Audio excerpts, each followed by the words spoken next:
নমস্কার বন্ধুগণ, আজকে আমি আবারও চলে এসেছি একটা মজাদার আচারের রেসিপি নিয়ে।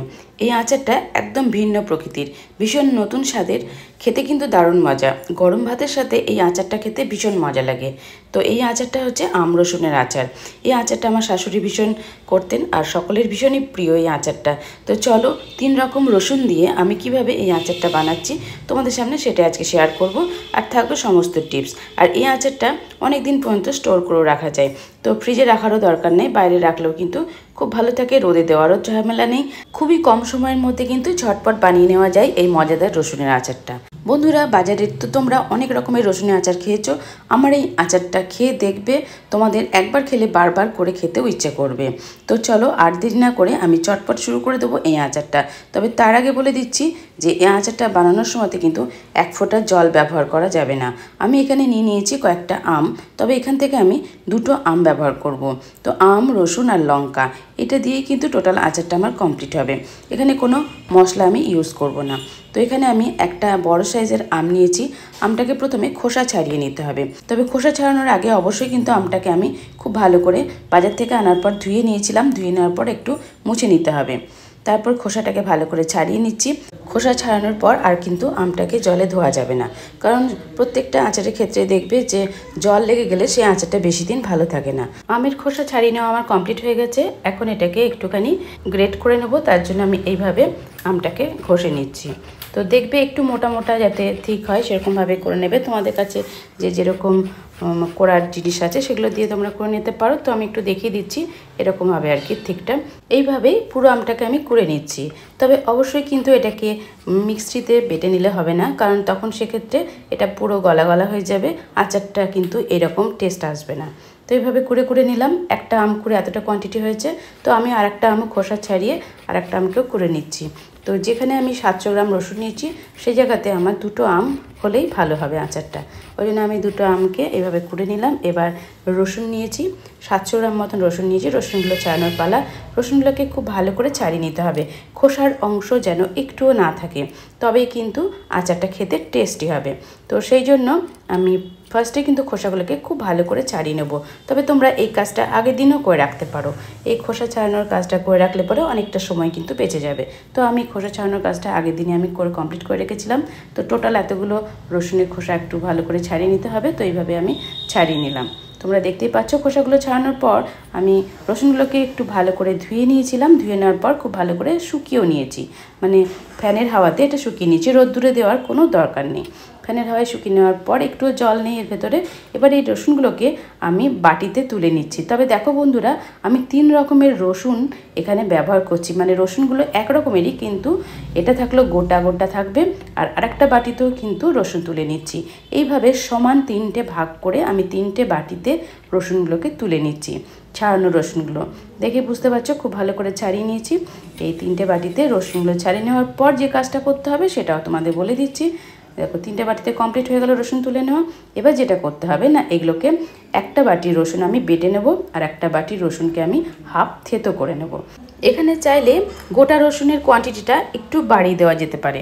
তো দেখো আমার টোটাল কাজটা কিন্তু কমপ্লিট হয়ে গেছে। একটা বাটি রসুনকে আমি বেটে নিয়েছি, কম কোয়ান্টিটি হয়ে গেছে। একটা বাটিকে আমি থেতো করেও নিয়েছি রসুনগুলো। তো এটা কমপ্লিট হয়ে যাওয়ার পর আমি উনানের কাছে চলে এসেছি। গ্যাস অন করে দিয়ে কড়াই বসিয়ে দিয়েছি। সেখানে দিয়ে দিলাম সর্ষের তেল। হ্যাঁ বন্ধুরা, সর্ষের তেলেই কিন্তু আচারটা দারুণ টেস্টি হয়। এখানে আমি 400 গ্রাম মতন সর্ষের তেল দিয়ে দিয়েছি।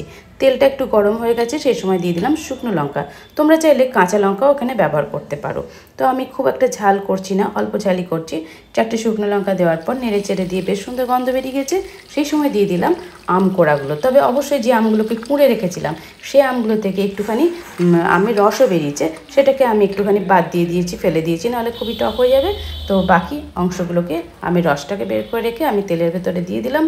এবার এই আমগুলোকে আস্তে আস্তে লো ফ্লেমেতে কিন্তু খুব ভালো করে কষে নিতে হবে। এই কাজটা কিন্তু খুবই গুরুত্বপূর্ণ। তো এখন দেখো আস্তে আস্তে কষে নিচ্ছি। কষতে কষতে তেলটা ছেড়ে যাবে, তখন বুঝতে পারবো যে আমগুলো কষা ভালো হয়ে গেছে। তবে অবশ্যই কিন্তু কোনো কালার চেঞ্জ এখানে খুব একটা হবে না, বা খুব ভালো করে ফ্রাই করতেও যাবে না, তাহলে কিন্তু আচারটা খেতে মোটেও টেস্টি হবে না। তো এখানে আমি মিনিট খানেক পর্যন্ত আমটাকে মানে কষে নিয়েছি। তারপরে গোটা গোটা যে রসুনগুলো ছিল একটা বাটিতে আলাদা করা, সেই রসুনগুলোকে আমি আমের মধ্যে দিয়ে দিলাম। এবারে এই রসুনগুলো আমি আরও 1 মিনিট পর্যন্ত রান্না করব।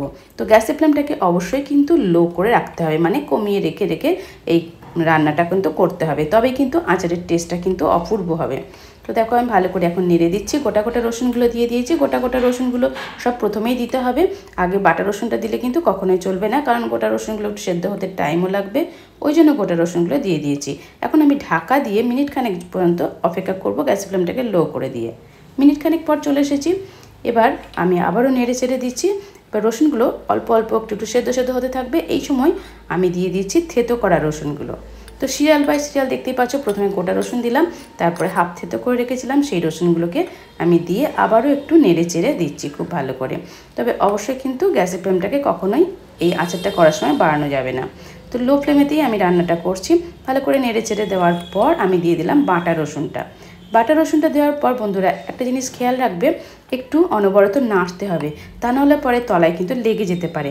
যেই মাত্র বাটা রসুনটা দিলাম সেই মাত্র কিন্তু তলায় আস্তে আস্তে একটু একটু লাগতে থাকে, ওই জন্য অনবরত নাড়তে নাড়তেও আমি মিনিট খানেক পর্যন্ত একটু রান্না করে নিলাম।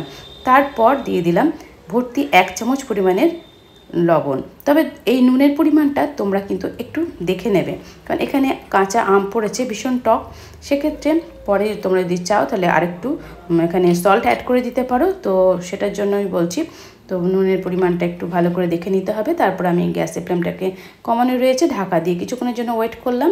তারপর আমি দিয়ে দিচ্ছি হলুদ। হলুদ না দিলে পরে আচারের কালারটা তো খুব একটা ভালো আসবে না, চাইলে তোমরা লাল লঙ্কার গুঁড়ো এখানে ব্যবহার করতে পারো।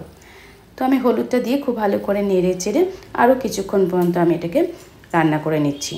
তো যখন দেখবো যে তেলটা ওপরে ভাসবে ততক্ষণ পর্যন্ত এই আচারটাকে নেড়ে যেতে হবে। আস্তে আস্তে আমি দেখতেই পাচ্ছ আচারের ওপরে তেল ভেসে এসেছে, তার মানে আচারটা কিন্তু প্রায় কমপ্লিটের দিকে। এবার আমি গোটা গোটা রসুনগুলোকে একটু দেখে নেব সেদ্ধ হয়েছে কিনা। বেশ সুন্দর সেদ্ধ হয়ে গেছে, এই দেখো বেশ ভেঙে ভেঙে যাচ্ছে, মানে খুব সুন্দর সেদ্ধ হয়ে গেছে। এইরকমভাবে গোটা গোটাও রইল রসুনগুলো, আবার দেখো ভাঙা ভাঙাও রয়েছে, বেশ সুন্দর একটা মিক্সচার তৈরি হয়ে গেছে এখানে। তো এইভাবে রসুনের আচারটা আমি নেড়ে চেড়ে দেখলাম, তেলগুলো উপরে ভেসে এসেছে, তার মানে রসুনের আচারটা আমার একদম কমপ্লিট হয়ে গেছে। এখন আমি গ্যাসের ফ্লেমটাকে অফ করে দিলাম।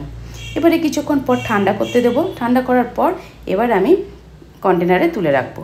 তো ঠান্ডা করার পর আমি কন্টেনারে নিয়ে নিচ্ছি। দেখো কতটা সুন্দর লাগছে, খেতে কিন্তু অসাধারণ হয়। ফাটাফাটি এই আচারটা খেতে গরম ভাতের সাথে দারুণ মজা লাগে। এই আচারটা কেউ একবার খেলে তার বারবার কিন্তু খেতে ইচ্ছে করবে, এতটাই মজাদার এবং টেস্টি লাগে এই আচারটা। তো স্বাদে গন্ধে অসাধারণ। তো বন্ধুরা তোমরাও একবার বাড়িতে ট্রাই করবে, এরকমভাবে আচারটা করে খাবে, দেখবে তোমাদেরও কিন্তু খুব ভালো লাগবে। অবশ্যই কিন্তু ভালো লাগলে একটা কমেন্ট করে লিখে জানাবে, অবশ্যই একটা লাইক করে দিও। আর ভালো লাগলে তোমাদের ফ্রেন্ড সার্কেলকে আমার এই ভিডিওটা অনেক অনেক শেয়ার করার অনুরোধ রইল। নতুন বন্ধু হয়ে থাকলে সাবস্ক্রাইব করে আমার চ্যানেলের পাশেই থেকো। আর এই আচারটা একটা কাঁচের কন্টেনারে রেখে দিও, বছর খানেক ধরে স্টোর থাকবে, সারা বছর ধরে তোমরা কিন্তু খেতেও পারবে। তো তোমরা বাড়িতে থাকো, সুস্থ থাকো, টাটা বাই বাই।